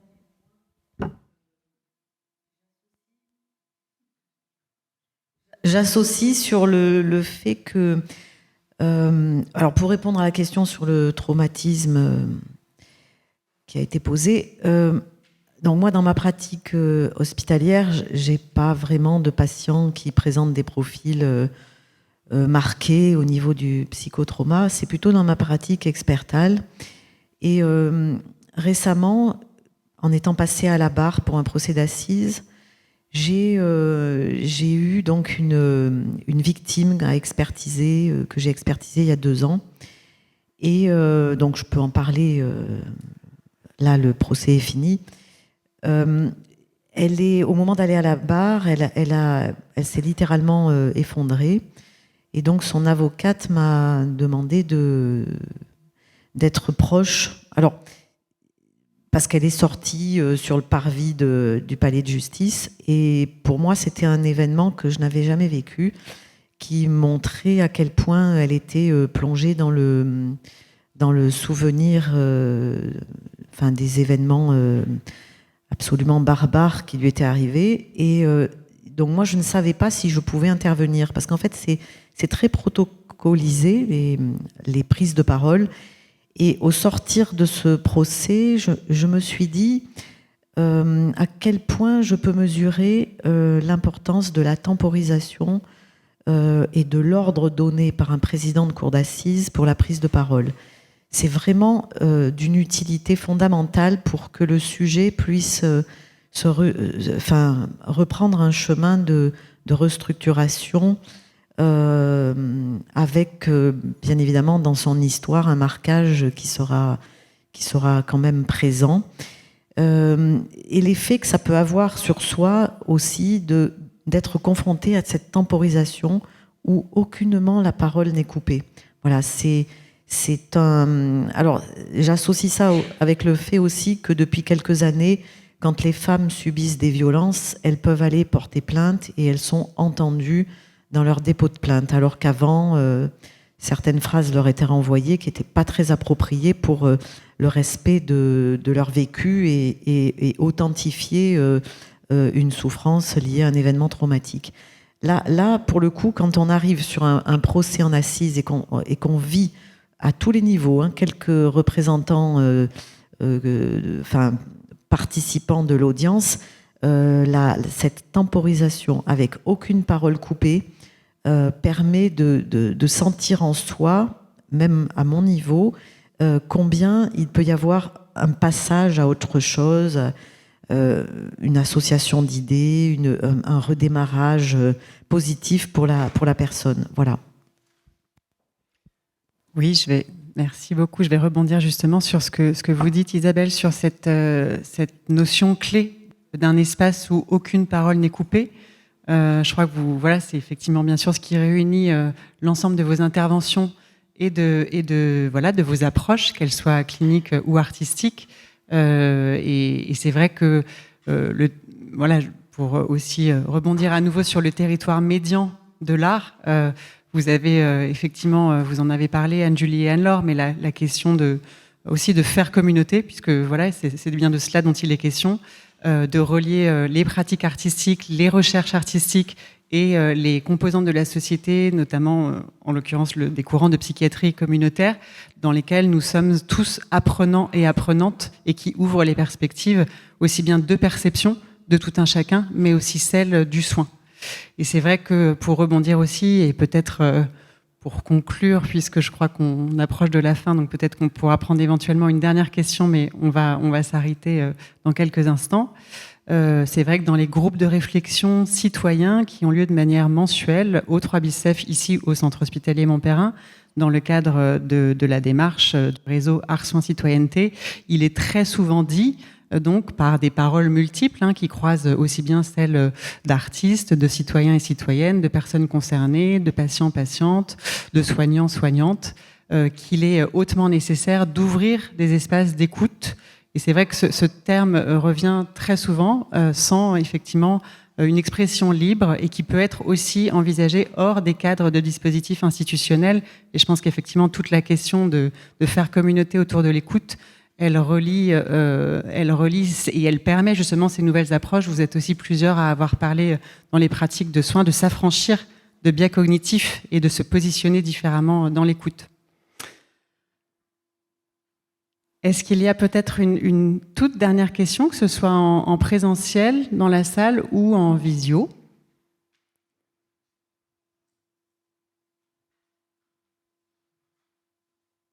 Alors, on va donc conclure cette conférence interactive et je vous remercie infiniment, à la fois en présentiel et en visio, l'ensemble des personnes qui ont assisté à cette deuxième conférence interactive.